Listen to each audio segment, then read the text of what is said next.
तुला रसिकेते माँ लक्ष्मी का आशीर्वाद हो न हो, लेकिन माता सरस्वती का आशीर्वाद हमेशा हमारे ऊपर होना चाहिए। क्योंकि जब हमारे सपने हमारे आंखों के सामने टूटते हैं, जब हमारे जीवन से धन संपदा पद प्रतिष्ठा चले जाते हैं, जब हमारे बिजनेस व्यापार बंद हो जाते हैं, जब पैसों का आगमन बंद हो जाता है, तो हम परेशान हो जाते हैं, विचलित हो जाते हैं कि हमारे भविष्य का क्या होगा, हमारे परिवार का क्या होगा, हमारे बच्चों का क्या होगा, हमारे माता पिता का क्या होगा। जब हमारे जीवन में आर्थिक स्थिति ही बंद हो चुकी है, तो हमारे जीवन में समस्या उत्पन्न होना तय है। क्योंकि माँ सरस्वती ज्ञान के दाता है, उनके पास अथाह ज्ञान का भंडार है। और जब माँ सरस्वती का शुभ दृष्टि हमारे ऊपर पड़ती है, जब हमारे ऊपर उनका आशीर्वाद बना हुआ होता है, तो माँ लक्ष्मी कहीं भी हो उनको आना पड़ेगा, चाहे जैसे भी करके हो। क्योंकि जहां माँ सरस्वती विराजमान हो रहती है, वहां माँ सरस्वती को आना ही पड़ता है। और आपके जीवन में समस्या जरूर चल रही थी, आप समस्या से जरूर लड़ रहे थे, चारों तरफ से रास्ते जरूर बंद थे, अपने जीवन में काफी संघर्ष मेहनत भी कर रहे थे, लेकिन फिर भी कोई उम्मीद की किरण नजर नहीं आ रही थी, फिर भी आपको सफलता नहीं मिल रही थी,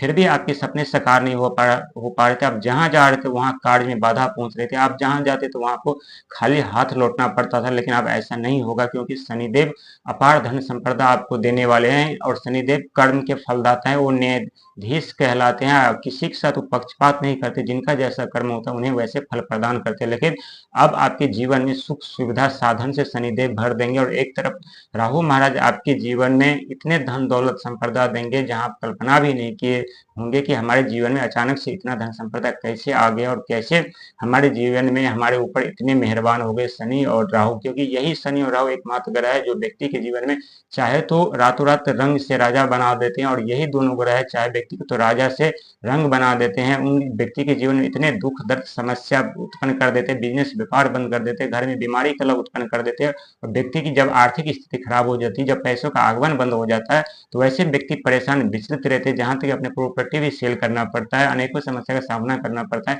मानसिक प्रताड़नाएं मिलने लगती हैं, शारीरिक कष्ट भुगतने पड़ते हैं, एक्सीडेंट होने का भय रहता है, काफी समस्या उत्पन्न हो जाती है। लेकिन जब भी समय करवट लेती है, जब भी कोई राशि परिवर्तन करते हैं, तो व्यक्ति के जीवन में जिनके जीवन में सुख का आगमन होता है, उनके जीवन में दुख का आगमन हो जाते हैं, और जिनके जीवन में दुख का आगमन होता है उनके जीवन में सुख का आगमन हो जाता है। और ये 2025 में 3 बड़े ग्रह राशि परिवर्तन कर चुके हैं, जिनके जिनके पास अथाह धन संपदा देने की क्षमता है, अथाह ज्ञान प्रदान देने की क्षमता है, अथाह आइडिया देने की क्षमता है। क्योंकि राहुदेव महाराज के पास अथाह आइडिया है, और देवगुरु बृहस्पति के पास अथाह ज्ञान का भंडार है। और वहीं बुध जिनके पास अथाह वाणी का, व्यापार का, बुद्धि का अथाह भंडार है। और जब ये तीनों ग्रह की शुभ दृष्टि हमारे ऊपर पड़ेंगे, तो हमारे जीवन में दुखों का कोसों कोस तक कहीं नजर नहीं आने वाले हैं। आपके हर एक बिगड़ते काम बनते हुए नजर आएंगे, आप अपने जीवन में सारे सुख सुविधा पाएंगे जिनके आप हकदार है। बहुत जल्द आपके जीवन में वो बहुत